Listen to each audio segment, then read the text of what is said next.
dire il y a la faim en Afrique, il y a le sida, vous donnez, ça donne bonne conscience aux citoyens des pays développés. Et ils ne voient pas les responsabilités. Mais vous êtes responsables du sous-développement parce que ce sont vos gouvernements qui maintiennent les dictatures en place. Il ne peut pas y avoir de développement. On ne peut pas lutter contre la faim s'il n'y a pas de démocratie. Avant, heureusement, il y a une évolution. Parce qu'avant, en fait, on parle du mur de Berlin, du dessous de Mitterrand, de la Baule, etc. En réalité, les peuples africains n'ont pas attendu, se sont toujours battus pour la démocratie. Mais on sait très bien que chaque fois qu'ils intervenaient, pour chasser un gouvernement, vos gouvernements intervenaient. Je prends le cas du Gabon en 1964. Léomba a été renversé, c'est l'armée française qui est intervenue. Je prends le cas du Togo, je prends le cas de Tanzanie.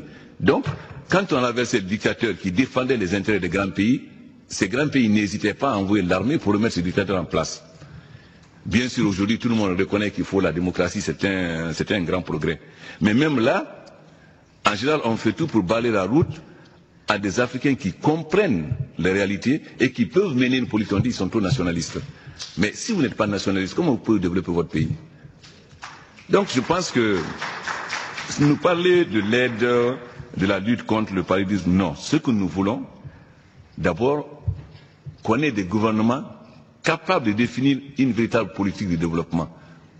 Une politique de développement, c'est-à-dire quels sont les intérêts de nos pays. Qu'est-ce qu'il faut faire pour développer nos pays? Ça veut dire que nous ayons une politique, comme vous l'avez faite au moment.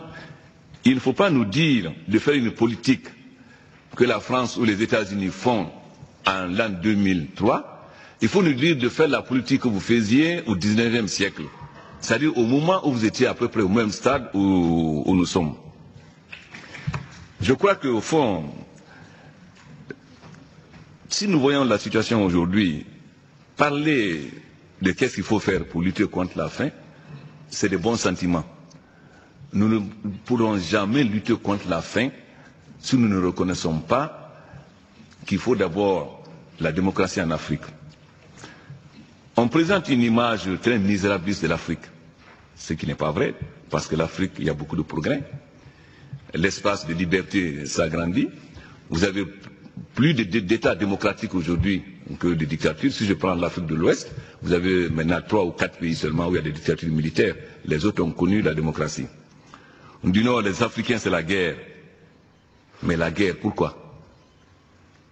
Nous, nos femmes ne portent pas de diamants. Elles n'en ont même pas les moyens.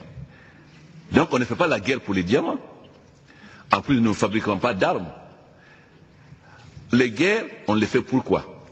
Parce qu'il n'y a pas de démocratie. Lorsque vous êtes un opposant, que vous luttez pour la démocratie, qu'à chaque élection, le pouvoir en place fraudé se maintient, à la fin, qu'est-ce que vous faites? Vous recourez aux armes. Donc on ne fait pas les guerres pour les diamants, mais nous faisons la guerre parce que nous voulons la démocratie. Mais qui profite de ces guerres? Ce sont les vendeurs d'armes. On vous dit non, on fait la guerre parce qu'on cherche le diamant. Non, on fait la guerre parce que les pays développés maintiennent des dictatures en place et nous ne voulons plus de ces dictatures. Mais ces mêmes pays, c'est eux qui fournissent les armes et c'est eux qui profitent de l'or et des diamants. Donc je pense que si réellement vous voulez qu'on lutte contre la faim en Afrique, il faut d'abord qu'on lutte premièrement pour la démocratie, parce que tant qu'il y a des dictateurs, ils partagent les bénéfices, non seulement de ce que les paysans produisent, mais de l'aide entre eux et les sociétés européennes ou bien les partis politiques européens. Celles-là, parce qu'ils ne sont pas sanctionnés. S'il y a la démocratie, si votre gestion n'est pas favorable, n'est pas bien vue par la population, au bout de 5 ans, on change de pouvoir. La deuxième chose, c'est de reconnaître que nous avons plus besoin de définir